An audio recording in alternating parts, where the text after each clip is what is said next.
How do you create a fun working environment is what we're going to explore today in this video. And in particular, I'm going to share a method that I have loved to use, that I use for all my clients, that I encourage and coach my clients who are leaders and educators around the world use in their own contexts. I'm also just going to share an experiment that I tried with a live group of 300 people. I had never done this exercise in particular. It is the ethos of the method that I'm going to actually share with you in this video. And you'll get to see an example. You'll actually see in Zoom an entire group having fun with this experiment. Let's get into it.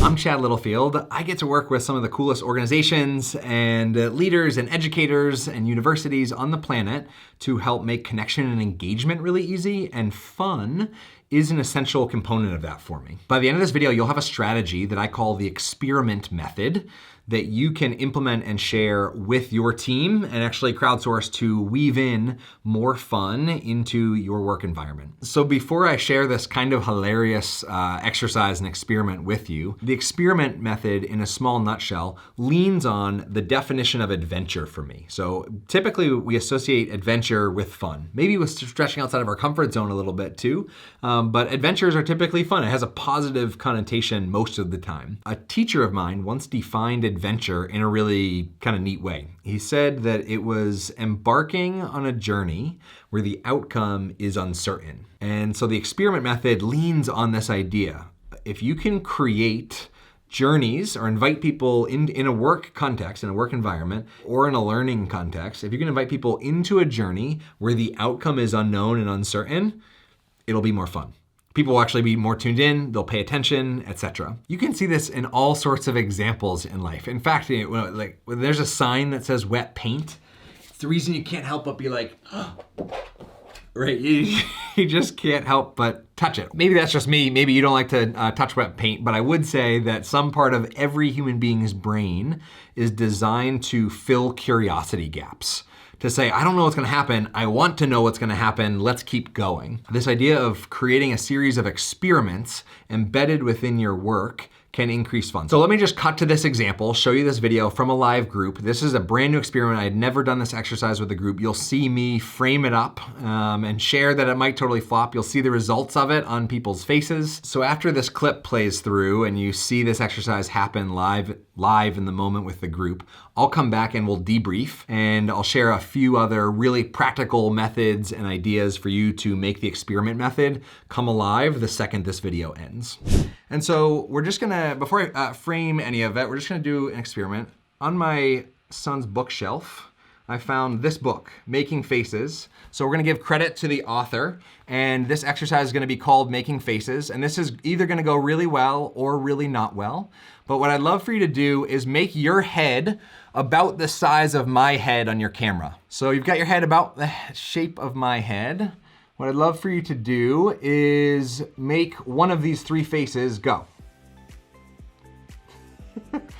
And now just make this face. And now just make this face.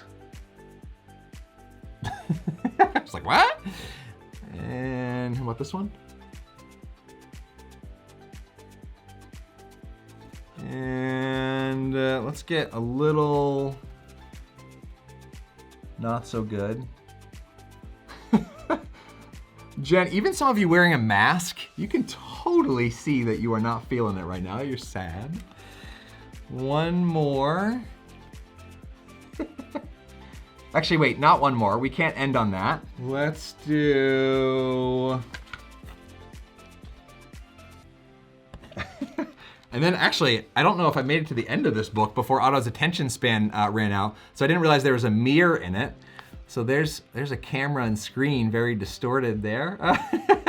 So I'm gonna hold up the mirror to you in this moment and invite you to create your own face right now that represents, we're only, depending on what time zone you're in, we're probably only about halfway through Friday. And so what I'd love for you to do now, one more round, I want you to take 10 seconds in your head and think about what is your intention for the rest of the day. The word intent comes from the Latin root meaning to stretch over the needs of others. So what is your intention for the rest of the day, and I'm gonna give about 10 seconds for us to think about that. And another 10 seconds, I would love for you to convert that intention into a facial expression. Not that you're gonna carry that facial expression for the rest of the day, but just hold it, don't make it yet. And then what I'd love for you to do is get super close to your camera. Don't look at the gallery view, look right into that black hole. And in 3, 2, 1, make the face represented by that intention. I love it. All right, we're back to live, not live, back to debriefing what just happened. So one of my pieces, this is my adventure hat, by the way. It actually was acquired by my wife on an adventure to Panama, so I suppose it truly is an adventure hat.